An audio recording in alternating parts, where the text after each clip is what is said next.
부동산 상속증여에서 가장 중요한 것이 있죠. 바로 상속증여받은 부동산의 시가를 얼마짜리로 평가하여 구세청에 신고할 것인지입니다. 아파트 한 채를 증여받았는데 그 시가가 10억이라고 해보겠습니다. 이 경우 10억 원을 증여받은 셈이기 때문에 증여세를 계산하면 2억 원 정도로 계산되어 신고 납부할 수 있는 것이죠. 그럼 여기서 시가란 무엇을 말하는 것일까요? 근처 공인중개사 사무실에 알아보면 되는 걸까요? 아니면 인터넷 조회하면 나오는 걸까요? 상속세나 증여세를 신고할 때 시가를 잘못 적용하면 나중에 생각보다 많은 세금이 추가로 나올 수 있습니다. 이 영상에서는 상속세와 증여세를 신고할 때 납세자가 정확하게 알고 있어야 할 시가에 대해서 핵심만 알아보겠습니다. 상속과 증여를 대비하면서 특히 그 대상이 부동산이라면 시가의 개념에 대해서는 정확히 알고 계셔야 되겠습니다. 시가는 말 그대로 시장에서 거래되는 가격을 의미하는데요. 시장에서 거래되는 가격은 무엇일까요? 부모자식 간에 거래되는 가격이나 특별하게 고가나 저가로 거래되는 가격을 시장 가격이라고 하진 않겠죠. 법에서는 서로 모르는 불특정 다수인 사이에 자유롭게 거래하는 경우에 통상적으로 성립되는 가격이라고 정의하고 있습니다. 그런데 시가를 시장 가격이라고 본다면 상장주식 정도 외에는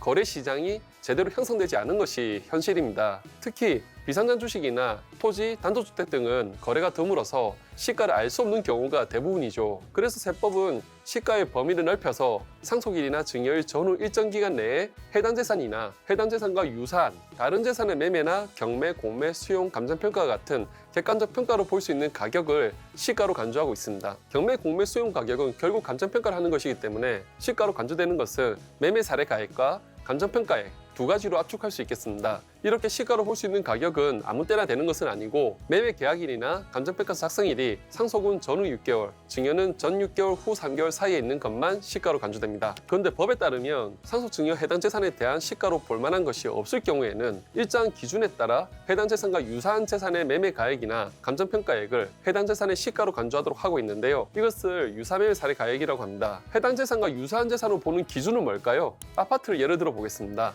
같은 단지 내에서 해당 아파트와 전용 면적과 공동주택 가격의 차이가 5% 이내인 다른 아파트가 상속은 전후 6개월, 증여는 전 6개월 후 3개월 사이에 매매된 사례가 있으면 그 매매 대금을 유사사례 가액이라고 간주해서 해당 재산의 시가로 적용하겠다는 것입니다. 유사사례 가액 제도는 여러 면에서 심각한 문제가 있습니다. 첫째, 개별적 특성 무시. 이 표를 보시면 결국 공동주택 가격이 가장 중요한 기준인데요. 법령에 규정된 것이기 때문에 현재로선 따를 수밖에 없습니다만 같은 아파트라도 층수, 조망권, 일조권, 인테리어 그리고 학교나 상가, 지하철, 근접도 등에 따라 매매 가액이 달라질 수밖에 없는데 이러한 개별적 특성을 제대로 고려하지 못하는 문제가 있습니다. 아파트를 상속 증여받은 분들이 가장 억울해하시는 부분인데요. 둘째, 정보 수집의 어려움. 더구나 납세자가 해당 재산과 유사한 다른 재산의 매매 사례가 있는지 여부를 제대로 파악할 수 없다는 정보 수집의 어려움이 있고요. 실제로 상속세 신고서를 작성하고 접수했는데 신고서 작성 시에는 인터넷으로 조회되지 않았던 유사매매 사례가 갑자기 나중에 등장해서 추가 상속세와 가산세까지 납부하게 된 사례도 많이 있습니다. 셋째, 가산세 문제. 이렇게 납세자가 상속세 또는 증여세를 신고할 때 유사매매 사례를 찾을 수가 없어서 하는 수 없이 기준시가로 신고했는데 세무서가 추후에 기준시가보다 높은 유사매매 사례를 찾아내면 상속세 증여세를 추가로 부과하는 것은 물론이고 신고 불성실 가산세 및 납부 불성실 가산세까지 부과하는 불리함이 있습니다. 이 경우에 신고 불성실 가산세는 그나마 납세자에게 정당한 사유가 있다는 이유로 면제받을 수 있겠지만 납부 불성실 가산세는 면제받기 어려운 것이 현실입니다. 넷째, 자산간의 형평성 문제. 이러한 유사 사례 가액 제도는 이론상으로는 모든 재산이 적용될 수 있는 규정입니다. 하지만 단독주택, 상가, 토지 등에 대해서는 그 성질상 유사매매 사례를 볼 수 있는 다른 재산이 제한적이기 때문에 유사사례 가액 제도의 적용은 대부분 아파트에 집중됩니다. 그 결과 아파트만 다른 자산에 비해 유독 불리하게 취급되는 문제가 있습니다. 또한 아파트끼리도 평가 기간 내 우연히 유사매매 사례가 있느냐 없느냐에 따라서 세금이 달라지는 불합리가 있죠.